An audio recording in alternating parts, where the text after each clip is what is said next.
Ertaga birinchi qizim tug'ilgan kuni 4 yoshga kiradi. Aynan shu qizimni 4 yil oldin Koreyaning Tegu shahrida dunyoga keltirganman. Shu qizimga homilador bo'lgan vaqtlarim erim boshqa shaharda, men boshqa shaharda ayriliqda yashashga majbur bo'lganmiz.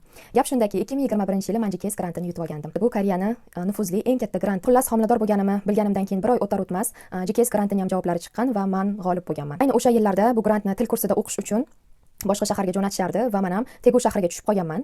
Va men Tegu shahriga ketishga, turmush o'rtog'im esa vizalarni almashtirishlari kerak edi. Shu sababli o'sha yashab turgan shahrimizda qolishga majbur bo'lganlar. Men Tegu shahriga ketganman. To'g'rirog'i, turmush o'rtog'im men bilan birga borib, joylashtirib, o'qishimga yaqin joydan uy topib, joylashtirib qaytganlar. Va meni aynan o'sha shahardan birinchi mustaqil bir chet ellik student qizdek bir hayotim boshlangan. Turmush o'rtog'im 6 kun ishda bo'lardilar va 1 kun dam olardilar va mana shu 1 kun dam olishlarida ham meni oldimga 200-300 kilometr yo'l bosib kelib ketishga erinmasdilar. Va o'sha 1 kun men uchun juda ham bir quvonchli kun bo'lardi. O'zim ham juma kuni darsdan chiqardim va poyezdga o'tirib, o'sha yashagan shahrimizga turmush o'rtog'im oldilariga borardim. Shu 5-6 soat yo'l bosib, kechqurun yetib borardim. Kechga 7:30-8 yetib borib, ovqatlarini tayyorlab va yakshanba kunigacha bo'lgan ovqatlarini tayyorlab, yakshanba kuni yana o'qishim bo'ladigan shaharga qaytib kelardim. Va bu narsa men 36 haftalik homilador bo'lgunimgacha mana shunaqa qatnab, shunaqa borib kelib yurganman. 37 haftalik homiladorligimdan boshlab turmush o'rtog'im ishidan javob so'rab oldimga kelganlar va 40 haftalikda Keserva yo'li bilan shu qizim 14-yanvar kuni dunyoga kelgan. O'shanda turmush o'rtog'im aytganlar, shunaqa darajada bo'ldiki, sen bilan hatto urushadigan vaziyatimizni ham sog'indim deb aytib bergandilar.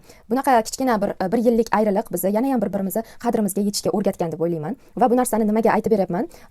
Bizni vaziyatimizga o'xshab, ish sabablimi, o'qish sabablimi yoki viza sababli yoki umuman boshqa sabablar bilan boshqa shaharlarda yashayotgan Koreyada o'zbek er-xotinlar juda ham ko'p. Va ko'pchilikdan eshitaman, senga manza, Koreyada eringni oldida maza qilib yashab yuribsan deb ko'p gapirishadi. O'zimga ham, boshqa atrofimdagi o'zbek qizlarga ham juda ham shunaqa ko'p gapirishadi.